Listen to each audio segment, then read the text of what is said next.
Hello and welcome to Lavneesh Sir की class. This is Directorate of Education GNCT of Delhi's worksheet number 24, and it is only for class 7 students. It has taken from the subject English, and we will learn and understand topic degrees of adjectives in this worksheet. So students, आज की इस worksheet में हम adjectives की degrees के बारे में बात करेंगे कि एडजेक्टिव्स जो है वो उनको कैसे कैसे हम यूज करते हैं भाई किसी सेंटेंस में. ये तो हमें पता है कि एडजेक्टिव क्या होता है और अभी हम इसको समझेंगे भी, लेकिन हमें एडजेक्टिव की कौन सी डिग्री को यूज करना है किसी सेंटेंस में वो भी हम इसी वर्कशीट में जानेंगे. So without wasting our time let's start and understand with me. So students, आज इस वीडियो को आप लास्ट तक देखिएगा ताकि आपको समझ में आए कि आखिर एडजेक्टिव्स और उसकी डिग्रीज क्या होती हैं. सो an adjective is a word which is used to describe a noun or a pronoun. यानी adjective वो word होते हैं जो noun या pronoun को डिस्क्राइब करते हैं, उनके बारे में कुछ बताते हैं. अब आपको नाउन तो पता होगा, नाउन तो नेमिंग वर्ड्स होते हैं, चाहे वो किसी एनिमल का नाम हो, चाहे किसी प्लांट का नाम हो, चाहे किसी प्लेस का नाम हो, चाहे किसी पर्सन का नाम हो, चाहे किसी थिंग का नाम हो. जो भी नेमिंग वर्ड हैं वो नाउन होते हैं, और इन नेमिंग वर्ड के प्लेस पर हम जिन वर्ड को यूज करते हैं वो प्रोनाउन होते हैं. अब मान लीजिए नेमिंग वर्ड हम कहते हैं कि पेंसिल. पेंसिल क्या हुआ? नाउन हुआ. अब हम बोलते हैं कि this is a black pencil, तो हमने पेंसिल के बारे में कुछ डिस्क्राइब किया कि ये ब्लैक कलर की है. तो ये जो मैंने बोला ब्लैक, तो ये क्या हुआ? ये एडजेक्टिव हुआ. समझे?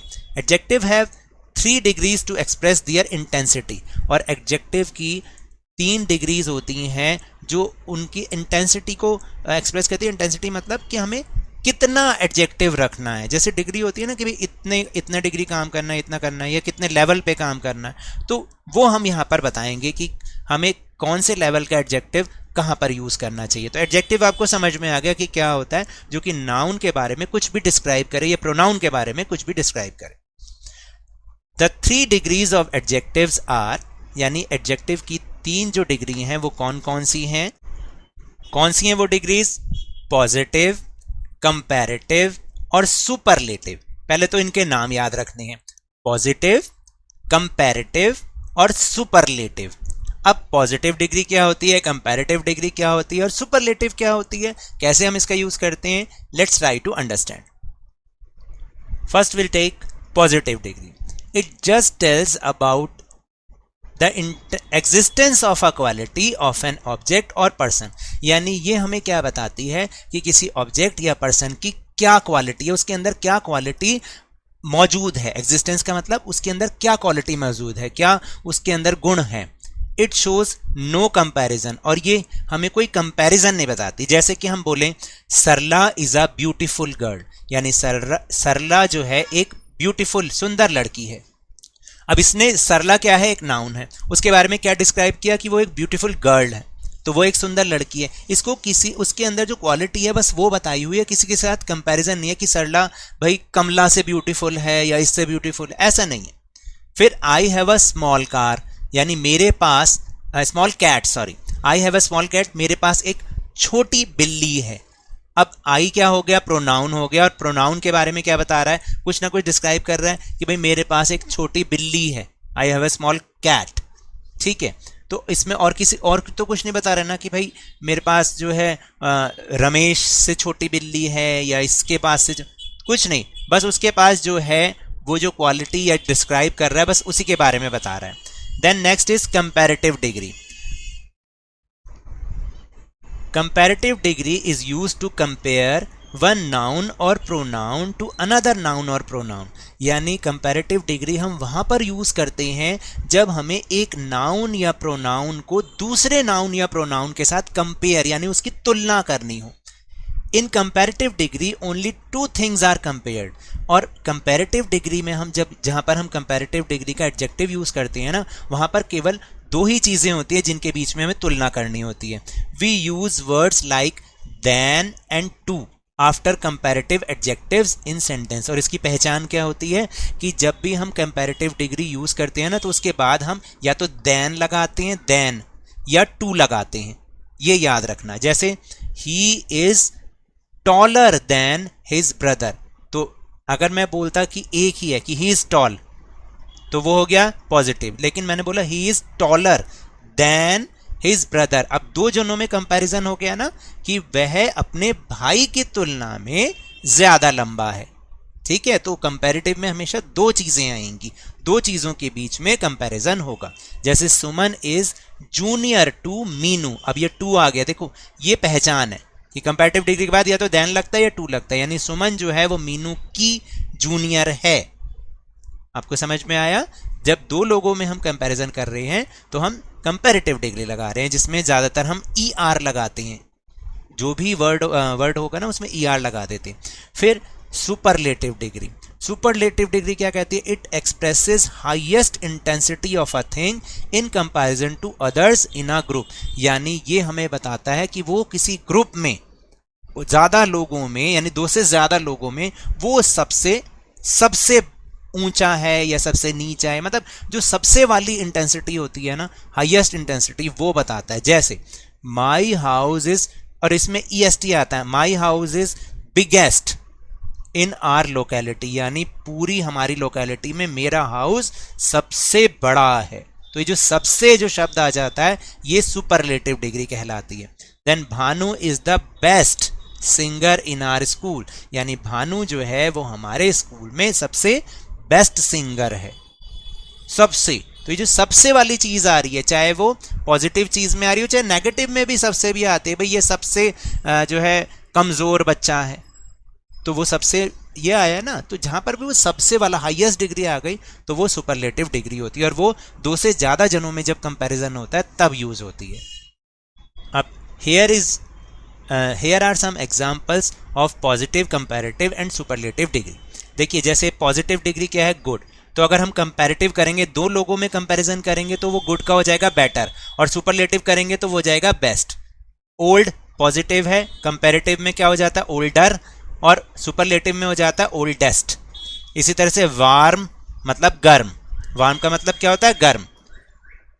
देखो वार्म का मतलब होता है गर्म, और वार्मर मतलब दो लोगों में, दो चीजों में कर रहे हैं वार्मर, और सबसे ज्यादा क्या हो जाएगा? देखो इसमें गलत लिखा है, सुपरलेटिव में वार्मेस्ट हो जाता है।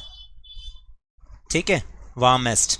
फिर कंफर्टेबल, कंफर्टेबल में कंफर्टेबलर नहीं होगा, मोर कंफर्टेबल और मोस्ट कंफर्टेबल, ये हो जाता है चेंज। हैंडसम का हो जाता है मोर हैंडसम और मोस्ट हैंडसम। लाइट का लाइटर और लाइटेस्ट। फिर बिग का क्या हो जाएगा? बिगर और बिगेस्ट। टॉल, टॉलर और टॉलेस्ट। देख रहे हैं आप कैसे हम दो जनों में जब हम कर रहे हैं तो ज्यादातर आपने देखा होगा ER लगा रहे हैं हम। ठीक है, ज्यादातर ER लगाते हैं, नहीं तो कुछ थोड़ा बहुत चेंज होता है। स्मॉल दो लोगों में, दो चीजों में करेंगे स्मॉलर हो जाएगा, और स्मॉलेस्ट यानी सबसे स्मॉलेस्ट। हैप्पी, हैप्पियर और हैप्पीएस्ट। ठीक है, हैवी, हैवियर और हैवीएस्ट। इस तरह से हम डिग्रीज चेंज करते हैं, और जहां पर हमें जो डिग्री का, जिस डिग्री का एडजेक्टिव यूज करना है हम वो डिग्री का एडजेक्टिव यूज करते हैं। Now will move on some exercise. जैसे filling the blanks with correct degree of comparison. I have a dash pencil in my purse, word है स्मॉल, तो स्मॉल इसने तो सिर्फ एक ही चीज के बारे में बताया है, तो हम इसको सिर्फ स्मॉल ही यूज करेंगे क्योंकि वो एक ही चीज है और उसका कोई कंपैरिजन नहीं है। तो I have a small pencil in my purse, यानी मेरे पर्स में एक छोटी पेंसिल है। Then my bag is dash than yours, तो मेरा बैग, और वर्ड है हैवी, यानी मेरा बैग तुम्हारे से हैवी है। तो दो लोगों में कंपैरिजन हो गया, दो चीजों में, तो यहां पर क्या आ जाएगा? Heavier, HEAVIER, heavier than yours. फिर Sachin is the dash player in our team, और यहां पर है word good.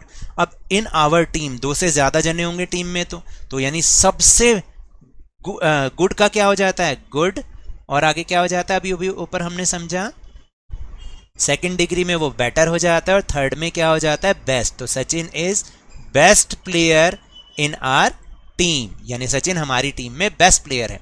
Then my grandfather is the dash member in our family, तो फैमिली में वही आपको पता है दो से ज्यादा जने हो जाएंगे, तो दो से ज्यादा जने हो जाएंगे तो क्या हो जाएगा? My grandfather is the tallest member in our family.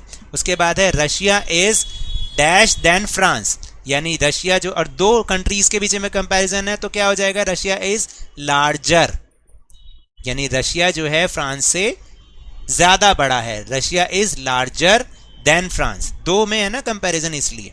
और लास्ट है द गर्ल इज वेरी, अब एक लड़की के बारे में कुछ है, इसके बारे में कोई कंपैरिजन भी नहीं है, कुछ नहीं है, तो इसको आपने ऐसे ही लिखना है intelligent, the girl is very intelligent.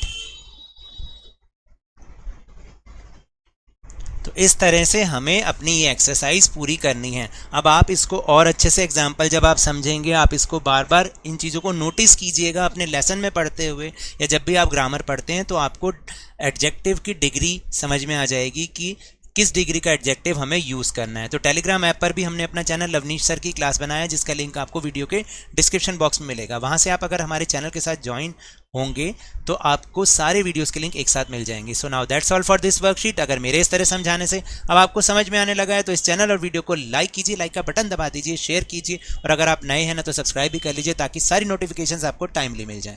But remember, when ever you will go outside please wear your mask, wash your hands with soap and water regularly, और जब भी आपकी टर्न आए कोरोना की वैक्सीनेशन जरूर लगवाएं, क्योंकि कोरोना को हराना है और जिंदगी को एक बार फिर से सुहाना बनाना है। इसी उम्मीद के साथ थैंक यू वेरी मच।